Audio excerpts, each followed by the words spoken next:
In the past 3 years, Americans have paid more for Israel's defense budget than Israelis themselves, according to the Israeli Army's former chief of staff.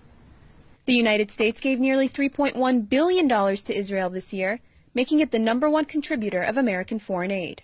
At a time when the United States is having great financial difficulties, many Americans are having trouble paying their bills. There are senior citizens that cannot afford their medications. There are military veterans who are underserved. Some of them are homeless and on the streets. There are schools that have overcrowded classrooms that are closing down. And yet, during this time, we're giving a huge amount of money to Israel. Israel ranks among the top 30 richest countries in the world, while some of the poorest countries only see a fraction of that amount in U.S. aid. Because the money is given in a lump sum at the beginning of the year, rather than being distributed in increments, the U.S. is paying more interest on the money it borrows to give the aid to Israel.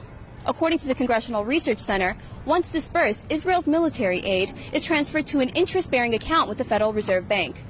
This means Americans are paying interest on the billions of dollars given to Israel, while Israel accumulates interest on those same billions.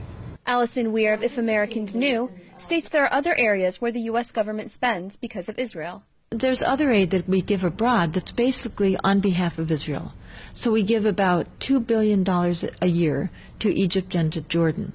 That was to buy them off from opposing Israeli human rights violations and from supporting the human rights of Palestinian people. So that's an additional $4 billion at least per year that really goes in the Israel column.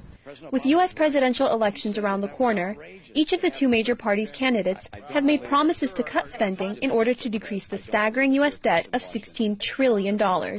These include in the public and social service sectors.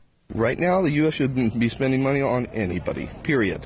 Okay? Like, we have our own taxes and they're pretty high. We need to lower our own instead of paying for some other country.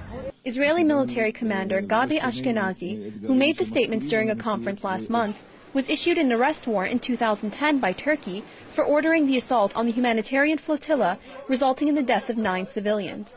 In 2008, a complaint was filed against Ashkenazi at The Hague for war crimes and crimes against humanity in the Israeli siege and subsequent bombardment of Gaza.